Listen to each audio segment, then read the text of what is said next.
Halo guys, welcome back to my YouTube channel. Pada video kali ini, aku, Anida, dan temanku Agil akan membahas sebuah teori yang sangat menarik. Teori ini menekankan pada aktivitas klien dan tanggung jawab klien sendiri, di mana terapis percaya bahwa klien sebenarnya mempunyai jawaban atas permasalahan yang dihadapi. Tugas terapis membimbing klien menemukan jawaban yang benar. Oke, mari kita bahas person-centered theory dari Carl Rogers. Carl Ransom Rogers atau biasa dipanggil Carl Rogers merupakan psikologi asal Amerika dan salah satu penemu pendekatan humanistik di psikologi. Lahir 8 Januari di Oak Park, Illinois, anak keempat dari 6 bersaudara, peranakan Walter dan Julia Rogers. Setelah lulus SMA, Rogers melanjutkan kuliah di University of Wisconsin, jurusan pertanian. Pada tahun 1924, Rogers juga masuk kuliah di Union Theological Seminary di New York. Rogers juga ingin menjadi pendeta. Pada saat tinggal di seminari, Rogers juga mengikuti kuliah psikologi di Columbia University. Pada tahun 1926, Rogers meninggalkan seminari dan masuk ke Teacher College untuk mempelajari psikologi klinis dan pendidikan. Pada tahun 1927, Rogers bekerja di Institute for Child Guidance sembari menyelesaikan gelar doktornya. Tahun 1939, Rogers menyelesaikan buku pertamanya yang berjudul The Clinical Treatment of the Problem of Child. Pada tahun 1942, Rogers menulis buku kedua yaitu Counseling and Psychotherapy yang ditulis atas dasar permintaan mahasiswa S2 yang diajarnya. Setelah dari Wisconsin, Rogers bergabung dengan Western Behavioral Science Institute atau WBSI. Lalu pada tanggal 4 Februari 1987 merupakan hari terakhir Rogers untuk melihat dunia. Dalam teorinya, Roger percaya bahwa manusia memiliki potensi dan motivasi untuk mengaktualisasikan dirinya. Roger mengungkapkan adanya organismic valuing process, di mana individu akan mengevaluasi pengalaman-pengalaman hidupnya. Apakah dapat mendorong atau justru menghambat proses aktualisasi dirinya? Menurut Roger, cara mengubah dan perhatian terhadap proses perubahan kepribadian jauh lebih penting daripada karakteristik kepribadian itu sendiri. Roger memiliki pandangan khusus mengenai kepribadian di mana terdapat 3 unsur esensial dalam hubungan dengan kepribadian, yaitu organisme, medan fenomenal, dan self. Menurut Rogers, self-concept atau konsep diri dalam setiap individu terbagi menjadi dua, yaitu konsep diri real dan konsep diri ideal.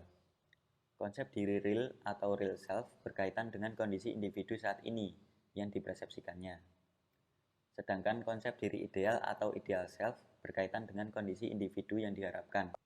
Rogers mengatakan bahwa sebaiknya manusia harus selaras antara real self dan ideal self agar tercapai hidup yang tentram dan bahagia.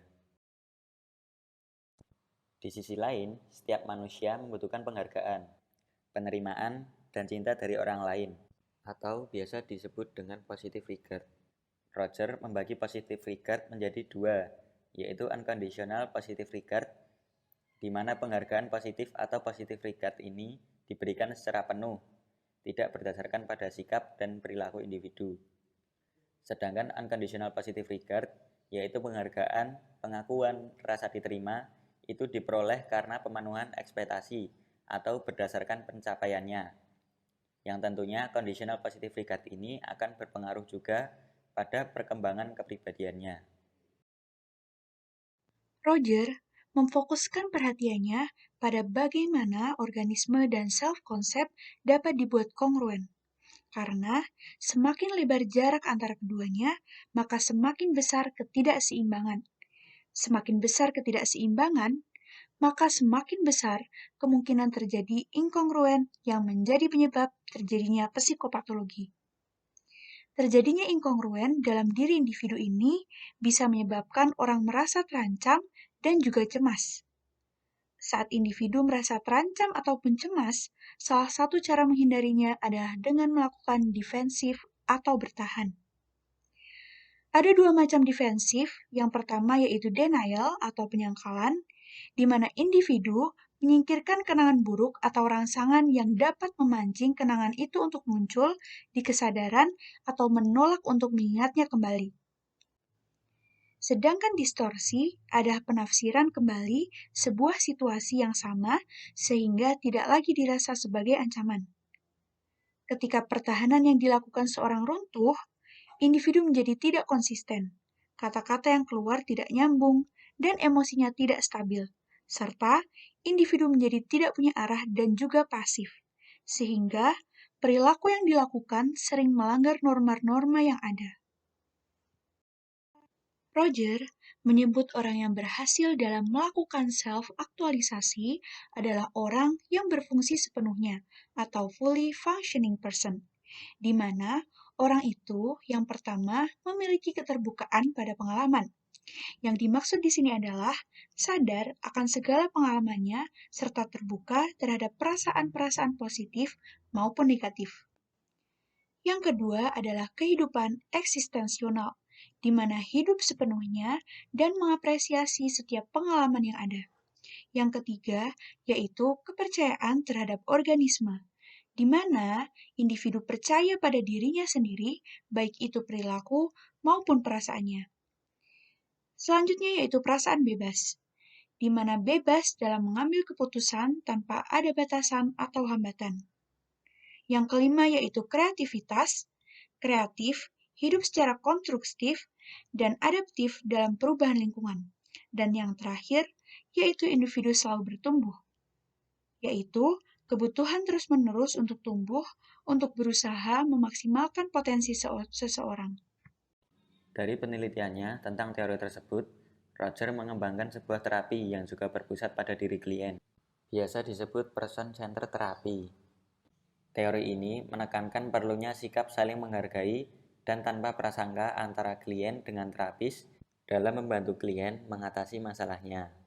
Terapis sepenuhnya netral dan menerima apa yang dikatakan oleh klien, sehingga klien bisa meneliti perasaan yang tidak sadar menjadi sadar. Menurut Roger, ada 3 hal dasar yang harus dimiliki terapis, yaitu kongruen, empathic listening, dan positive regard. Tujuan terapi ini adalah agar klien bisa menjadi kongruen, tidak defensif, dan lebih terbuka, sehingga bisa menjadi fully functioning person. Salah satu kutipan Roger, "The organism has one basic tendency and striving to actualize, maintain, and enhance the experiencing organism." Okay guys, maybe that's enough. Thank you and see you. Bye.